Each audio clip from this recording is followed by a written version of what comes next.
Hindi media की दुनिया में आज एक बहुत बड़ी खबर आई है। एक बड़ा नाम, एक बड़ा फैसला, एक ऐसी खबर जिसने कई लोगों को चौंका दिया है। तो चलिए इस पूरी कहानी को थोड़ा आराम से डिटेल में समझते हैं। हाँ, तो खबर बिल्कुल सीधी और साफ है। द लल्लन टॉप के एडिटर और सच कहें तो कई लोगों के लिए द लल्लन टॉप का चेहरा सौरभ द्विवेदी ने वहां से अलविदा कह दिया है।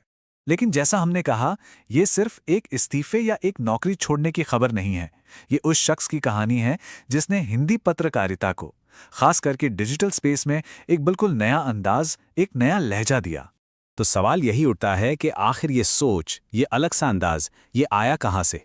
इसके लिए ना थोड़ा पीछे चलना पड़ेगा, देखना पड़ेगा कि यह सफर शुरू कहाँ से हुआ था। सौरभ द्विवेदी आते हैं उस परंपरागत हिंदी बेल्ट से जहां घरों में अखबार पढ़ना सिर्फ एक आदत नहीं होती, एक संस्कार होता है। जहां बचपन से सिखाया जाता है कि सवाल पूछो और जो भी कहो बिल्कुल साफ साफ कहो। तो आप समझ सकते हैं कि उनकी पत्रकारिता की जो पूरी इमारत है ना, वो इसी नींव पर खड़ी हुई। और शुरू से ही उनकी दिलचस्पी बिल्कुल क्लियर थी कि खबर की जड़ तक जाना है, और कितनी भी बड़ी, कितनी भी कॉम्प्लेक्स बात क्यों ना हो, उसको आम आदमी की भाषा में समझाना है। बस यही वो सोच थी जिसने आगे चलकर उन्हें पूरी भीड़ से बिल्कुल अलग लाकर खड़ा कर दिया। तो चलिए अब आगे बढ़ते हैं, बात करते हैं उनके करियर के शुरुआती दिनों की, जब वो मेन स्ट्रीम मीडिया में आए और सिस्टम को अंदर से बहुत करीब से समझा।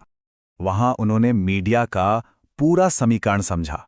मतलब एक तरफ तो यह है कि खबर क्या है, कंटेंट क्या है, और दूसरी तरफ यह है कि उस खबर को कहा कैसे जाए, उसकी डिलीवरी कैसे हो। और उन्हें यह एहसास हुआ कि ये दोनों चीजें 50-50 बराबर जरूरी हैं। और बस यहीं से उनके अंदर एक अलग किस्म की पत्रकारिता की जमीन तैयार होने लगी। एक ऐसी पत्रकारिता जिसका मकसद सिर्फ इन्फॉर्मेशन देना नहीं था कि भाई ये खबरें ले लो। नहीं, मकसद था लोगों में उस विषय को लेकर एक गहरी समझ पैदा करना। और फिर आता है वो दौर जिसे सच में लल्लन टॉप क्रांति कहा जा सकता है। ये वो टाइम था जब हिंदी डिजिटल मीडिया बस एक नया शेप ले ही रहा था और एक नए चैप्टर की शुरुआत हो रही थी। देखिए, लल्लन टॉप में सौरभ द्विवेदी का रोल सिर्फ एक एडिटर का नहीं था, वो थे दृष्टि देने वाले इंसान। इसका मतलब क्या है? मतलब ये कि वो सिर्फ डे टू डे काम नहीं देख रहे थे, बल्कि वो उस पूरे प्लेटफॉर्म को एक विजन दे रहे थे, एक डायरेक्शन दे रहे थे। तो आखिर लल्लन टॉप का फॉर्मूला था क्या जिसने इतना काम किया? बहुत सिंपल, एकदम सरल भाषा, गहरी रिपोर्टिंग, मतलब टॉपिक के अंदर तक जाना, बिना चिल्लाए लेकिन मजबूती से सवाल पूछना, और सबसे जरूरी ज्ञान नहीं बांटना बल्कि समझ देने का अंदाज। बस इन्हीं चीजों ने लल्लन टॉप को बाकियों से एकदम अलग बना दिया। और इसका रिजल्ट, नतीजा ये हुआ कि लल्लन टॉप ने एक बहुत बड़े मिथ को, एक धारणा को तोड़ दिया। उसने साबित कर दिया कि हिंदी ऑडियंस को हल्की फुल्की ऊपर ऊपर की चीजें नहीं चाहिए। नहीं, वो असल सच्चा कंटेंट चाहती है, वो कंटेंट में गहराई चाहती है। तो चलिए अब बात करते हैं उस लेगेसी की, उस विरासत की जो वो पीछे छोड़ रहे हैं। आखिर सौरभ द्विवेदी की असली पहचान है क्या?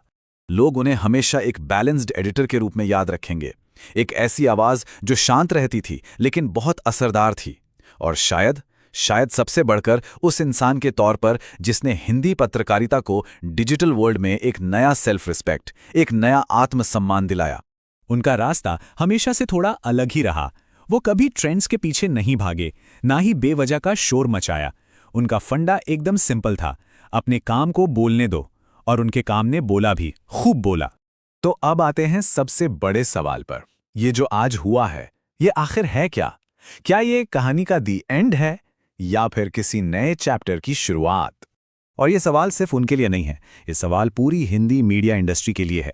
उनका लल्लन टॉप से जाना, क्या ये युग का अंत है या फिर कुछ नए के शुरू होने का सिग्नल? इसका जवाब शायद सिंपल सा है, सफर तो जारी है, बस मंच बदल रहा है। और आखिर में बस एक ही बात है, किरदार बदलते रहते हैं लेकिन सोच वही रहती है, और वही सोच इतिहास बनाती है। तो अब देखना यह है कि ये सोच आगे कौन सा नया इतिहास रचती है। नमस्ते दोस्तों, कृपया हमारे चैनल को सब्सक्राइब करें। धन्यवाद।